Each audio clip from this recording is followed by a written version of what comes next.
Just finished up another epic day at NAMM, and a huge highlight for me here was getting to see Composer Charlie Clouser at the Spitfire audio booth. They already sound like that. Charlie's transformed his experience writing, producing, and remixing rock bands into a career scoring for film and television.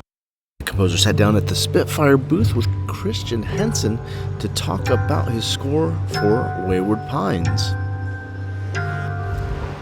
Here's 3 things I learned from Charlie Clouser. I believe this is a wine glass played with a finger.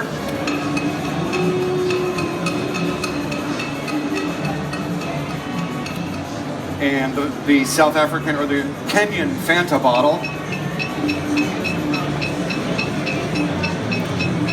Something that it was just named Pan, which certainly sounds like a tin pan. It's a small one. It's tin pan. And then something that was labeled trumpet fiddle horn, which who knows what the source of that was. 1915, they were popular for about 4 months. It's made of a gramophone horn, single string. And it's obviously just almost percussive. It's on the actual horn. Right. Yeah.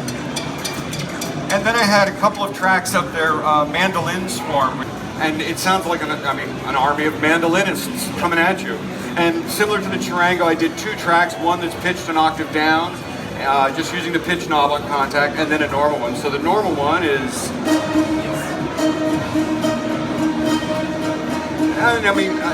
musically it's not fancy, it's just one freaking note. But it's all about the sonic interest and the unusualness of the source material. And that's, what you just said is also why there's only 3 synthesizer tracks in here.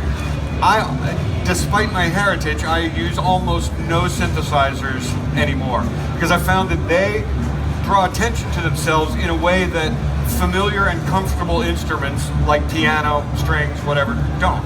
And that I don't want the audience to get distracted from the story and what's going on the screen and all of a sudden say, did R2-D2 just walk into the room? What's that high-tech bleep and bloop and that drum and bass square wave filter sweep?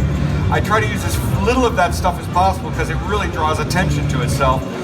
But at the same time, I don't want to just use plain Jane piano strings and things. But I do want to have instruments that have a familiar organic footprint to them, but are delivered, played, and rendered in a screwed up way. And that's why so many of these things like the charango, mandolin swarm and stuff are perfect for the kind of music I like to do. Without having to learn what it is and rebuild it, and I always tell the mixing engineers on the stage that they can feel free to do whatever they want.